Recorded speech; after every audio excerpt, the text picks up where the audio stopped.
Hi అండి, అందరికీ నమస్తే అండి. ఈరోజైతే నేను కారానికి సరిపడా పచ్చిమిరపకాయలు తీసుకున్నా. పొయ్యి ముట్టించి కుండ పెట్టానండి. మట్టి కుండలో వండుతున్నాను నేను ఈరోజు. పాలకూర ఒక పావు సగం నూనె వేసాను. జీలకర్ర ఆవాలు వేస్తున్నా. సన్నగా కట్ చేసుకున్న ఉల్లిపాయలు వేసుకోవాలి. ఇప్పుడు ఉల్లిపాయ వేస్తున్నా. నూనె కాగింది. మిరపకాయలు, పచ్చిమిరపకాయలు సన్నగా కట్ చేసుకున్న మిరపకాయలు వేసేస్తున్నా.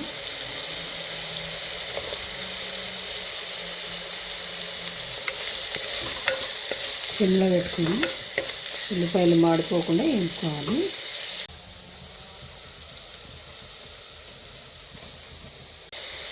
ఉల్లిగడ్డ మగ్గింది, పచ్చిమిరపకాయలు ఉల్లిపాయ నూనెలో మగ్గిన తర్వాత నానబెట్టుకున్న పెసరపప్పు వేసుకోవాలి.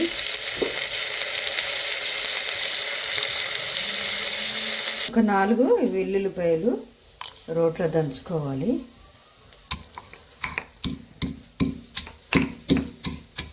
కచ్చా దంచుకున్న ఎల్లుల్లిపాయ వేసుకోవాలి.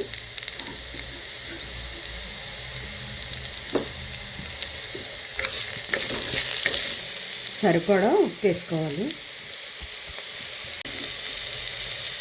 1 స్పూను పసుపు వేసుకోవాలి.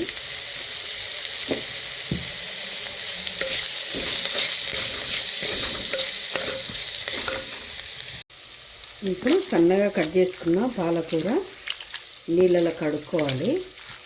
2 సార్లు కడిగాను, ఇది 3వ సారి. ఎందుకంటే కొంచెం మట్టి ఉంటుంది కాబట్టి కడుక్కోవాలి. పాలకూర పెట్టేసుకోవాలి. కూర పెట్టేసిన తర్వాత బాగా కిందికి పైకి కలుపుకొని 2 నిమిషాలు మూత పెడితే మొక్కుతుంది. పెసరపప్పు పాలకూర రెడీ అండి. మట్టి కుండలో చేసాను ఈరోజైతే. మట్టి కుండలో చాలా టేస్ట్ ఉంటుంది చూడండి. ఇదైతే మరి జొన్న రొట్టెకి కానీ చపాతీ కానీ వేడివేడి అన్నంలో అయినా బాగుంటుంది.